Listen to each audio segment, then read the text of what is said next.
मालूम था?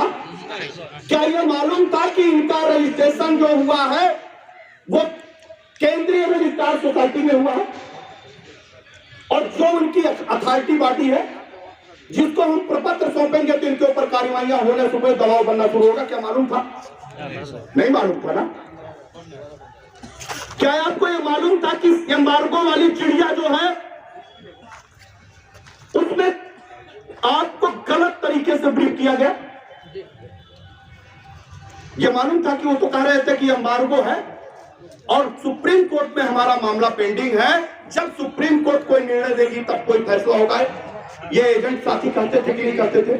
उनको किसने बताया था? ये किसने बताया था? ब्रांच के मैनेजर लोग, आरएम लोग, सब लोग बताया था। अपने मन से कह रहे थे आप? नहीं ना? अधिकारी के माध्यम से ऊपर के अधिकारियों से आपने कभी उनके कागजात मांग करके पूछने की कोशिश करी? नहीं।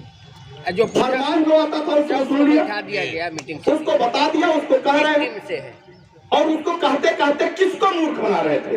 पहले तो अपने आप को, फिर अपने ही पैसे देने वाले जमाकर्ताओं को, जो आपके रिश्तेदार में फूफा, मामा, काका, भाई, बंधु, परिवार लगते हैं, यही तो लगते हैं। 40 किलोमीटर के बाद भी किसी ने अपना कोई एक जमाकर्ता बनाया है क्या? अधिकतर जमाकर्ता 40 किलोमीटर के अंदर है। पैसा इतनी आसानी से कोई नहीं दे देता है। कोई रिश्तेदार, फूफा, नाना, काका है, उसी को तो उसी से तो लिया। अगर उसी से लिया तो हमारी क्या उसकी प्रति जिम्मेदारी और जवाबदेही नहीं है? और अगर जवाबदेही है तो हम उससे नजरें क्यों चुरा रहे हैं? जब हम पैसा लेने जाते थे वैसे वैसे आज क्यों नहीं जा रहे हैं? आज उसी से हमको खतरा क्यों महसूस हो रहा? उसी से हमको डिप्रेशन क्यों दिखाई दे रहा? उसी से संजय जैसे लोग क्यों मर जा रहे हैं? ये कभी हम लोगों ने सोचा क्या? दूसरी गलतियों के नाते हमको अपने आप को डिप्रेशन में रखना पड़ रहा है। ये गलती हमारी है कि सहारा के प्रबंधन तंत्र की है, जिसने आपको गलत ब्रीफ किया और जब 2012 में 2016 तक जजमेंट के रूप में बाहर आए सुब्रत राय जी, उनको स्पष्ट आदेश दे दिया गया था, उनके लिए अलग तिहाड़ जेल में केबिन बना दिया जाता कि इस निवेशकों की संपत्तियों को बेच करके पैसा वापस करो, ऐसा ऑर्डर उनमें आया हुआ था। ऑर्डर को बलगराया क्यों गया? क्यों बलगराया गया? क्या साजिश थी? और क्यों 3 लाख करोड़ रुपए सिर्फ एक सोसाइटियों के पैसे होते थे, उसमें से 25,000 करोड़ रुपए ने सुब्रत राय अपने अहंकार में आकर के 25,000 करोड़ रुपए, जिसमें से 14,000 करोड़ रुपए उन्होंने लगभग जमा कर दिए थे, बाकी से पैसे क्यों नहीं जमा किए कि उससे बरी हो जाए? क्यों नहीं किए? क्यों नहीं किए? कभी सोचा आपने? क्योंकि अगर वो मामले को बरी करने के प्रयास करते थे तो 10 सालों तक ये मामला लटकता नहीं। सही बात। और 10 सालों तक 3 लाख करोड़ रुपए का 1% सूद कितना होता है मालूम है आपको? गिनती गिनिए भाई, बहुत होगा। 3 लाख करोड़ रुपए का 1% सूद कितना होता है? इंटरेस्ट कितना होता है?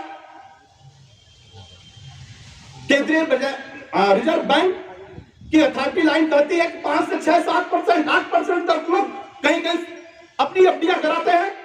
अगर उसी 3 लाख करोड़ को जो सोसाइटियों का ही मान लीजिए है, अभी तो हम अगर बात करेंगे तो उनके बारे में चर्चा है कि लगभग 8 से 10 लाख करोड़ रुपए उनके पास पूरे एक्सेस मनी है, जो सहारा के प्रबंधन तंत्र के लोग हैं।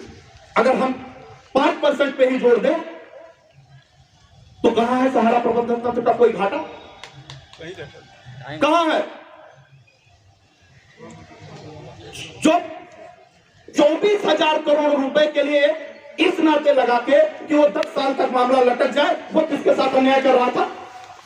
अभिकर्ता के साथ, जमाकर्ता के साथ करता जमा करता। उसकी नीयत क्या साथ थी देश के निवेशकों को देने की? नहीं। और अगर साफ ही थी तो 3,000 मुकदमे क्यों दर्ज हो जाते हैं? बहुत सही ही थे तो इनके आफिसों को छोड़ के भागने क्यों लगते हैं? अगर सही ही थे तो फ्रेंचाइजी गार्जियंस के ऊपर उनकी संपत्ति को कुर्की की 19 बेनामी संपत्तियां कैसे छत्तीसगढ़ में आ जाती हैं, जिसकी कीमत कहां गया भाई?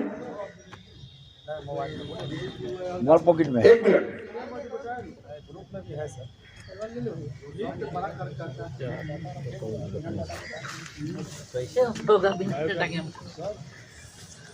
कैसे बेनामी संपत्तियां आ जाती है मेरे भाई।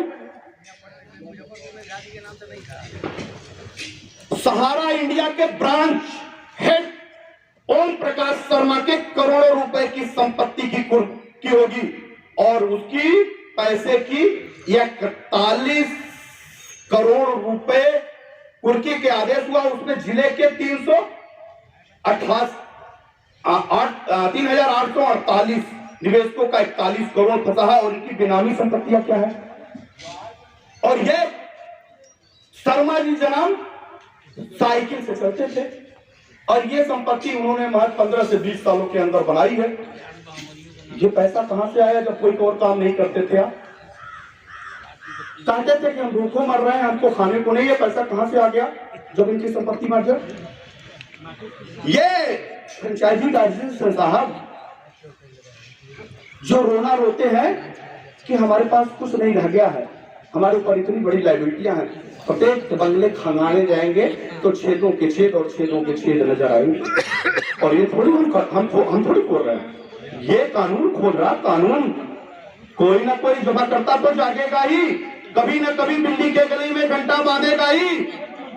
उसके पहले सचेत हो जाओ तो क्या गड़बड़ है। उसके पहले उन देश के निवेशकों के पैसे के भुगतान के लिए सरकारों को जवाबदेही अलामबंदी बना दो तो क्या दिक्कत है।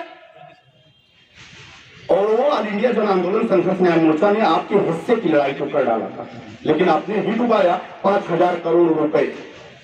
5,000 करोड़ रुपए आप निकाल के ले आ पाएगा। सहारा सेबी के खाते से लड़ती हुई रह गई सहारा की पूरी टीम और कहा कि 10 सालों तक डेट नहीं मिल रहा है। लेकिन ऑल इंडिया जन आंदोलन संघर्ष न्याय मोर्चा ने जो ही दिल्ली के जंतर मंतर पे कार्यक्रम की शुरुआत करी, उससे ठीक तीसरे चौथे दिन डेट आ गई कि सुप्रीम कोर्ट में आज से हियरिंग है। आप करा पाए थे क्या? बोलना बहुत आसान है लेकिन जवाब देना बहुत कठिन है।